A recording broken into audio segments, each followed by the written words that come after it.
So yeah, I had a really rare pancreatic tumor.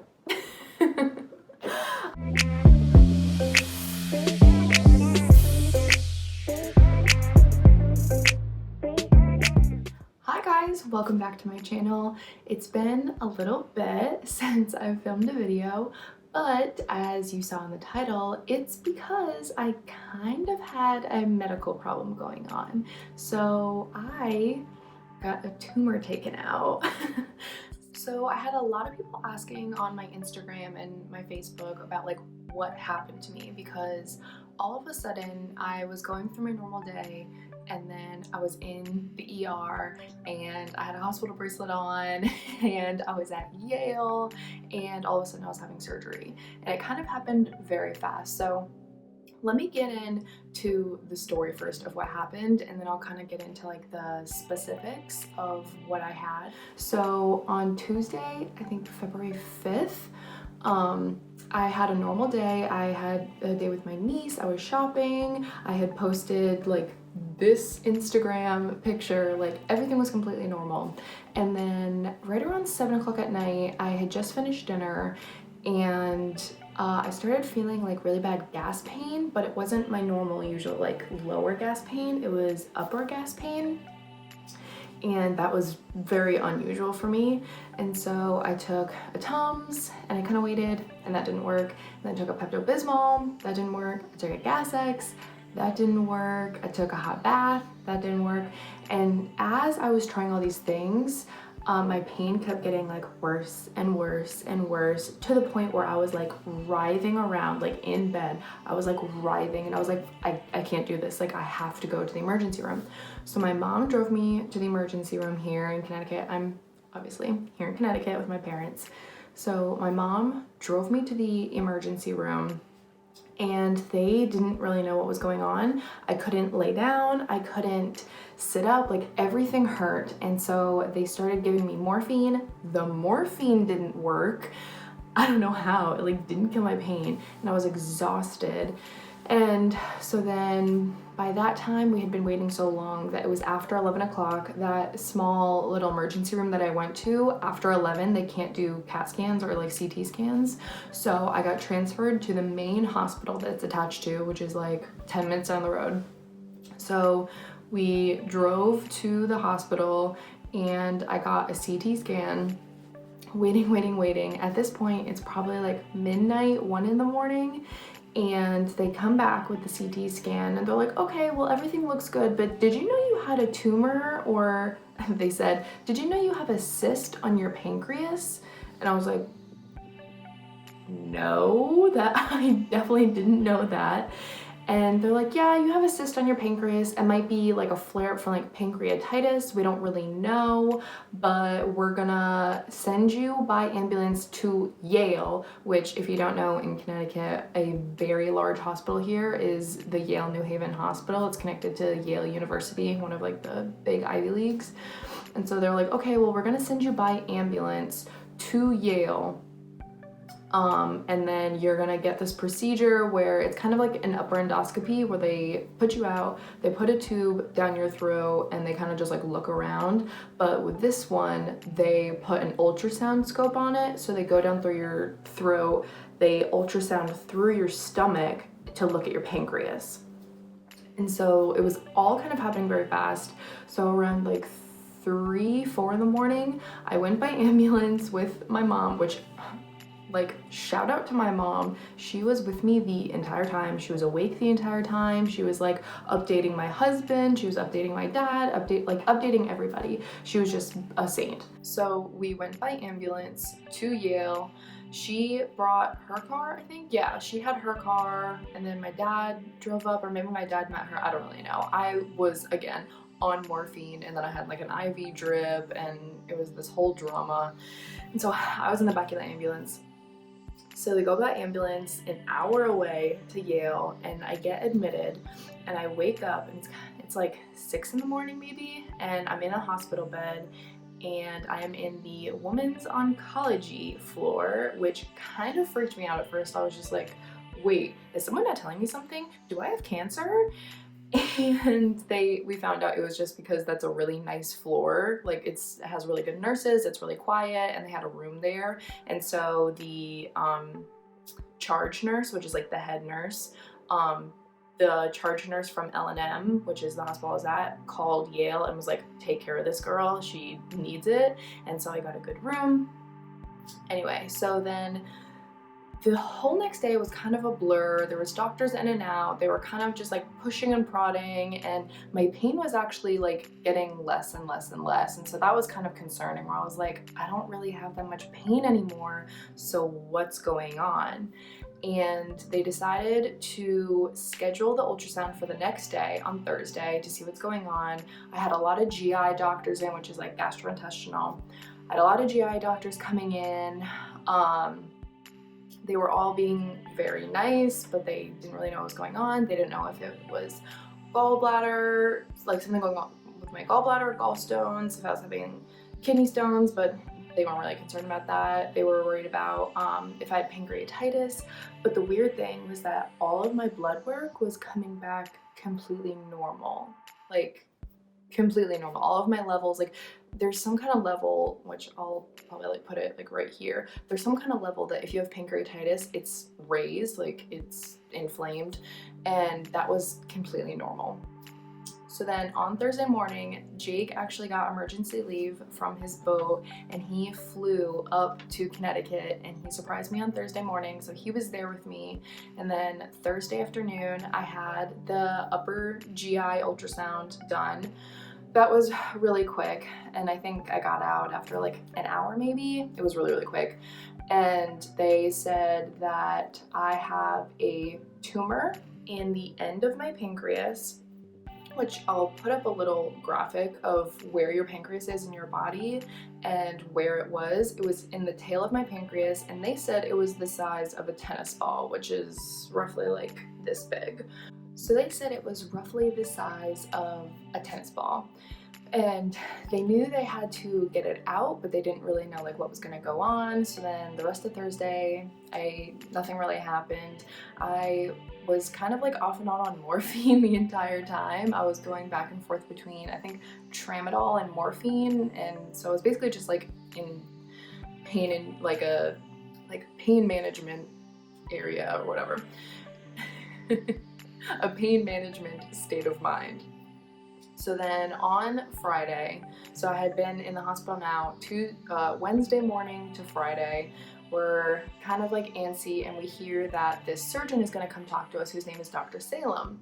And we hear that Dr. Salem has like mastered the Whipple, which I think is when you take out like the entire pancreas. He's mastered the Whipple. It takes like 20 hours. He's the best surgeon at Yale. Like he only handles pancreatic surgeries. Like he is just like the best. And so I was kind of excited. I was just like, oh, good. Like I'm in good hands. Like good. And so he comes in on Friday and he goes, okay, so we're going to take this out and we're going to schedule for Monday, which originally we had been told if you do have this surgery, you're going to have to come back next week, like next Tuesday, look at the blood work from the sample that they took in the ultrasound. They took little like cell samples, and then we're going to have to schedule the surgery from there. And then all of a sudden Dr. Salem comes in on Friday and says, no, we're going to take this out on Monday. And it was kind of getting scary because his resident came in, Dr. Resnick. Dr. Resnick came in and he was just like, well, it's precancerous, which basically means if we leave it in, it will turn into cancer. So we have to take it out. It doesn't have we think it doesn't have cancer in it right now, but we do have to take it out. So all the nurses, all the doctors didn't really want me to leave the hospital. They wanted me to stay at the hospital, but I had Jake with me. I kind of just wanted to go home. I wanted to relax before this big surgery. And Dr. Salem was the only doctor who was completely comfortable with me going home. And he was just like, no, go home. Like, you need to lower your stress. Go ahead and go home. So I packed up all my stuff, went home, had a nice weekend. The following Tuesday was my 22nd birthday. So on Sunday, the 10th, we celebrated my birthday, and it was kind of it was kind of scary because I was having my 22nd birthday and I didn't really know if it would be my last birthday. I didn't really know what was going to happen, what they were going to find, what they were going to tell me after the surgery. I had no idea what was going to happen. All I knew is that I have a tumor in my pancreas and it will turn into cancer if I leave it in, and it has to come out. And that was that. So I celebrated my birthday on Sunday with my mom and my dad and my husband Jake. And Monday, first thing, drove down to Yale, an hour away. Drove down to Yale and got all set up for my surgery. My surgery took about 4 hours. They had to cut through my upper abs. They had to cut through. They had to go and remove the lower third of my pancreas. They had to remove the tumor, and then they also had to remove my spleen because the spleen gets its blood supply from like the tail of the pancreas, and so they had to remove the spleen as well. And so I have a little incision this big. Just fair warning, skip ahead like 30 seconds if you are squeamish in any way, because I'm about to show the scar and incision. So don't mind my little Pooh Bear belly, but this is my scar, my lovely little scar, and it's actually very small for what I thought it was going to be. But yeah, they removed the tumor, removed the spleen, removed the part of the pancreas. Then they had to put a drain in so that the end of the pancreas would dry itself up, and so that bandage is from where my drain hole was, and so I had a tube that was coming out of my stomach and it was filling with whatever, I think like pus and blood and everything, and it was drying the end of my pancreas up because they didn't really like sew it, it just like dries up at the end. So after I got my surgery, they told me that my tumor was the size of a grapefruit, not the size of a tennis ball. It was the size of a grapefruit, which, if you don't know, that is about 12 centimeters. So it's big. So it was the size of a grapefruit. The rest of my pancreas looked completely healthy. All of my organs looked completely healthy. It was just that one little tail end had a tumor on it, and so it had to come out. So from there, I stayed from Monday to Thursday, and it was just a lot of pain management, dealing with my incision pain and kind of figuring out what this tumor was and what was going on, because nobody really knew what it was. So then I spent my 22nd birthday in the hospital. My friends came to visit me. It was really nice. I had family around me, and I kind of just laid really low. I had to get up and I had to start walking. It was really tough. My husband was there for me the entire time, and he was helping me walk, and it was a struggle. I couldn't eat. I was on an all fluid diet, and I was on clear fluids, which meant Jello, Italian ice, water, juices, anything that you can kind of like see through. So I lost 15 pounds in about a week. It's not healthy at all, but I lost, about like 15 pounds. Along with the tumor. The tumor weighed about 2 pounds, and the pancreas and the spleen, everything, all of that was probably about like 3 to 4 pounds. And then I lost about 10 extra pounds on top of that of water weight, muscle weight, and just weight in general. And so that was pretty miserable. I couldn't eat anything. Fast forward to Thursday, I got discharged on Thursday, and they said I could eat anything I wanted as long as it was soft, because I hadn't thrown up throughout the entire week.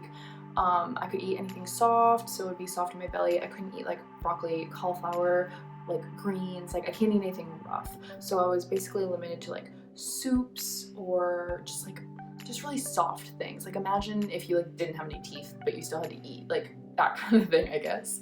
So I could eat like hard-boiled eggs or scrambled eggs or just anything like that. So in the hospital, they said I had to start eating on the last day to get my body used to eating again. So in the morning I had, I think, like cheesy grits with like a banana or something. It was very small. Also, with this surgery, I have to start eating really small, frequent meals. So I eat about 5 to 6 meals a day, and they're very, very small. I mean, like less than a cup of food. So I had that in the morning. It was completely fine. I completely held it down. And then for lunch, I had a sandwich on white bread. It was like white bread, like the kind of white bread that like sticks to your mouth. I had white bread, it had mayonnaise on it, and turkey and roasted red peppers, because those are all like really soft things. And then as soon as I was being discharged, I had really, really bad stomach pain. Didn't really know what was going on. So they discharged me. They gave me a Zofran, which helps with nausea.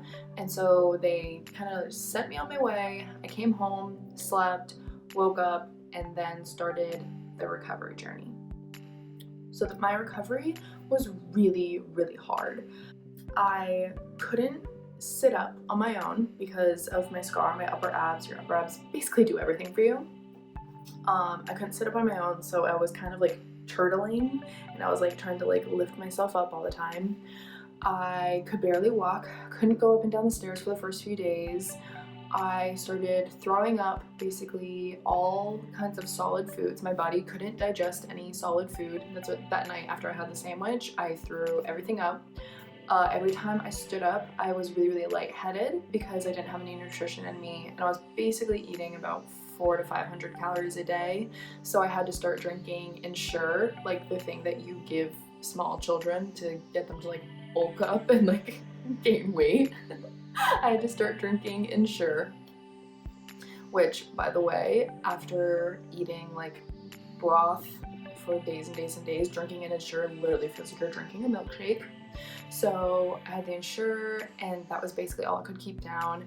I was eating chicken noodle soup, I would throw it up. I would have the smallest little bit of really soft pasta, I would throw it up. I would throw up basically everything.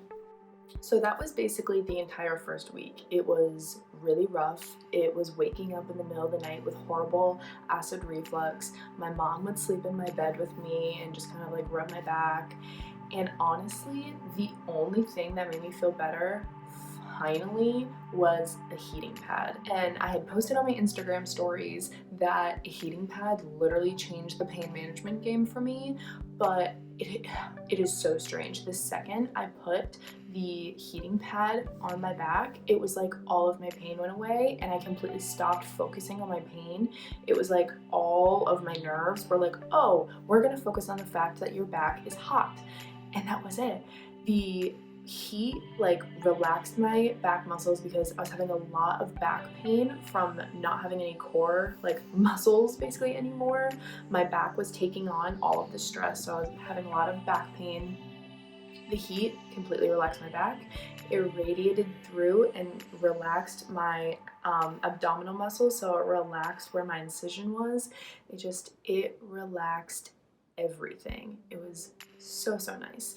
I did have some issues, like the medical issues after you have narcotics, like the constipation and all that stuff. So that definitely didn't help with the digestion, but moving past that, I finally turned a corner after about a week and a half, which is a lot slower than they thought. I was discharged on Thursday, on Valentine's Day, and they said I was going to turn the corner the following Monday. I ended up turning the corner a week after that. So it was a week of basically just like living hell. And then I finally turned a corner. I went and I got my hair done, and it felt so nice. I could lay back, I could stretch, I could sit up, I could walk. I got my hair done, I felt amazing. The next day I went and got my nails done. That was fine. I got like a back massage while I was getting my nails done, and it's finally feeling better. Like I am finally in a state where I feel good.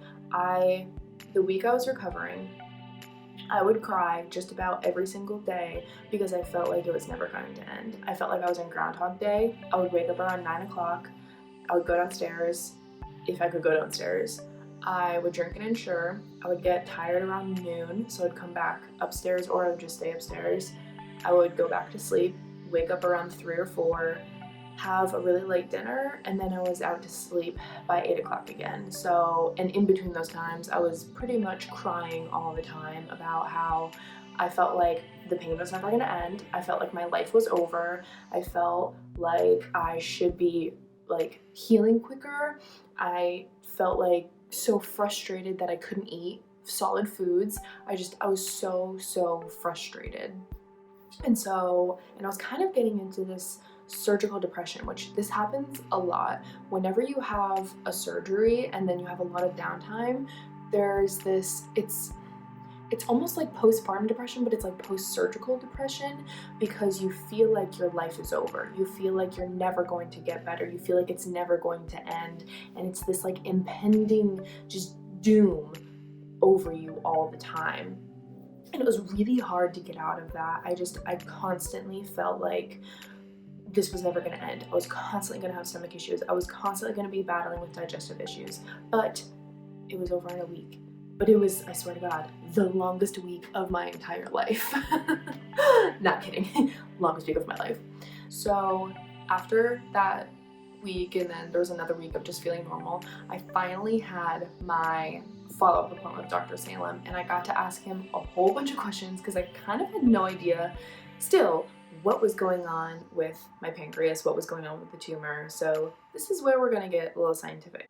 So the type of tumor that I had is called a solid pseudopapillary neoplasm. A neoplasm basically just means it's like a mass of cells, so basically it's a tumor. And it was solid. When they took my tumor out, I actually got to see a picture of it. Dr. Sam took a picture of it, and it looked like it was a ball that then had layers on top of it. They had cut it in half and opened it to see what it looked like, and it was basically like a ball, and then it just had these layers on top of it. It kind of looked like a Brussels sprout. It was kind of weird, but all these layers on top of it. So usually these tumors have no symptoms. They are prevalent in women, usually in young women. The age range is from 15 to about 40, so the median age is about 22 years old. I had my surgery the day before my 22nd birthday, and usually they show no symptoms. A lot of the times that they find these tumors, it's completely by accident, whether somebody is pregnant and they're going in for an ultrasound and they find the tumor, whether somebody breaks their ankle and they go in for a CT scan and they find the tumor. Most of the time when they find the tumors, it's completely by accident. Mine, they found it because I was in an immense amount of pain. We still don't know why I was in that pain, what was causing that pain. A lot of my family thinks it's honestly just fate, that something in the universe was giving me pain in this region, and I got the CT scan and it showed where the tumor was. Most of the tumors can range between 1 to about 16 centimeters. And 16 centimeters is like on the larger side, on like the maximum side. So mine was on the bigger side. It was, again, size of a grapefruit. I had no symptoms before this. I didn't have any upper pain. I didn't have any like bulginess. Like, I honestly had no idea that I had this tumor before. This type of tumor, the solid pseudopapillary neoplasm, it represents about 2.7% of pancreatic cancer. So it is very, very small percentage. It is extremely rare. They've only found about 1,000 cases in the past 20 years. So I'm in the 1 to 2% of the population that will ever get this tumor. There's a 95% chance that I will never have any regrowth, but it is so rare and new that they don't know if it's cancer or not. They don't know what's gonna happen. They don't know if it's gonna regrow. So it's not partially malignant or benign. It's on this spectrum. If it was completely benign, that would mean it's not gonna grow back. It's completely gone. Malignant is like, it's cancer. We know it's cancer for sure. That's it. It's completely on a spectrum for me because it is so rare. They can't say it's completely benign because they don't know if it's gonna grow back. They can't say it's completely, well, yeah, it's not completely malignant because they didn't find any active growing cancer.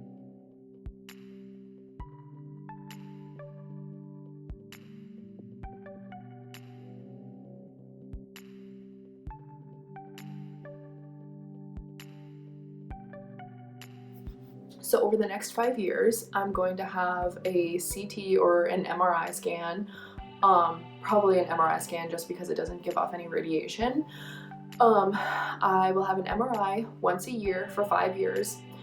After those 5 years, that little 5% chance of tumor regrowth completely drops to 0, and I don't ever have to get another MRI again. I'll probably get one every like 5 years maybe, just to check up on everything, make sure it's still not there.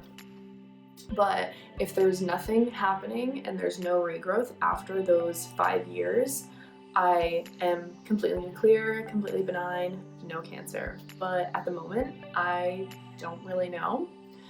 So there's certain things that we ask the doctor, like I don't have a risk of diabetes because I have a third of my pancreas taken out. Your pancreas is actually very, very like resilient. You can live without a pancreas at all, but then you have to have like an insulin pump and everything. But you can live with only 10% of your pancreas and you still don't have to change your diet and you still have no risk for diabetes. So I only had a third of my pancreas taken out. So that's really good. I don't have to change my diet at all. I have no risk for diabetes. It's not hereditary at all, so I won't pass it down to my children, my brothers, my parents. Nobody in my family has to get scanned. I'm completely safe. So yeah, I had a really rare pancreatic tumor. It happened so fast. That's what most of the people who were asking me on Instagram, I had a little like questions thing. Most of the people who were asking me questions, they were like, what happened? Did you have any symptoms? Did it come out of nowhere? Like, what is going on? And yeah, it came out of nowhere. I was having a normal Tuesday. I went to the mall with my niece. I ate ice cream that morning when I went to like Orange Julius or something. I bought clothes with her. I came home. I tried on new Levi jeans, which I have the Instagram picture in. I did a spin class. It was a really hard spin class. I felt good. I was having a really good dinner. I had like cauliflower rice with pork or something. It was very good. And then all of a sudden, just flipped like a switch and my life changed forever. But I am living a completely healthy life now. I am on, I think, week 3 or 4 of recovery. When I hit week 6 of recovery, I can start exercising again. I can start spinning again. Right now, I can walk around pretty well, but I can't put any pressure on my abdomen or else I'm at risk for getting a hernia. But overall, I am completely healthy, I'm completely cured, and I have my entire life I owe to Dr. Salem. He completely saved my life. He took out my tumor. I owe my life to my entire team. I have a picture with my entire team. It was Dr. Salem was my main surgeon. Dr. Resnick was his resident, and he is the person who was the doctor on call. If I had any questions, middle of the night, he would answer the phone. He would walk me through what was going on. He was there throughout my entire process. The 2 weeks I was in the hospital, he was there for me. Dr. Salem's nurse, Donna, I talk to her literally every day. She helps me with everything. And then I had a slew of medical students at Yale who were helping me, and it was actually a medical student who took my drain out, so applause to that medical student. But yeah, I have that entire hospital to thank for my health and my wellness, and I'm happy to be alive. I'm happy to live the rest of my life completely just healthy and happy. And I love you guys. I will see you guys in the next video. Bye. Mwah.